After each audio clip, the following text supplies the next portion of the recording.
Okay, so as we move on through here, you've already touched on 9 through 11, but these were the next verses I had kind of marked off. And Paul is appreciating the love that they have.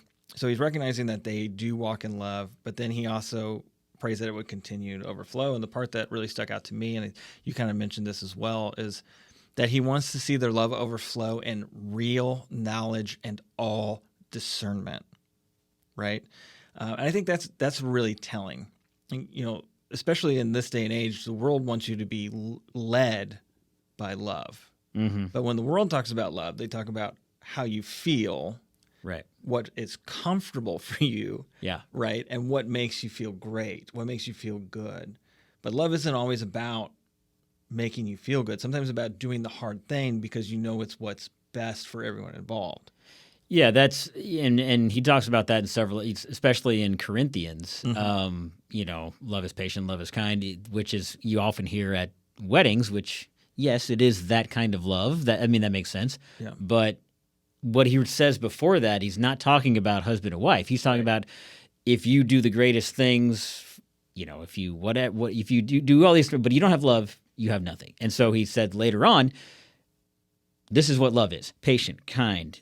And does not envy, does not boast. Love is an action. Right. You do things because you love someone. You are showing love because you, Exactly. et cetera. And that's what he's saying here is when you show your love for each other, you will be able to discern what is best, maybe pure and blameless. When you love each other enough and you care in each other and you do things for each other. I think it's kind of the opposite. I think it's as you discern what is right, Yeah. then your love can be true, and Right. then it's going to be more effective, because, going back to 1 Corinthians 13, love does not rejoice in wrongdoing. Okay, but if you don't know what wrongdoing is, Yeah. right, you have to have that discernment. So I think that's where you were going with that, but that's... Yeah.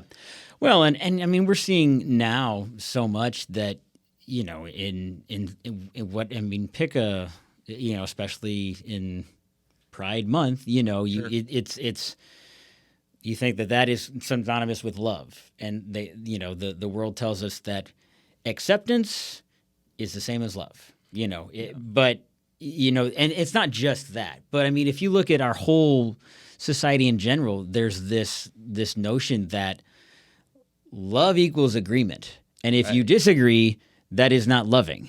Yeah. Which is totally false. Absolutely. And we see that more beyond just like ideologies and identities, but then you see that in just talk about divorce rate. People, well, if we don't agree, then we must not be compatible. Yeah. Right. And, that's not always the case.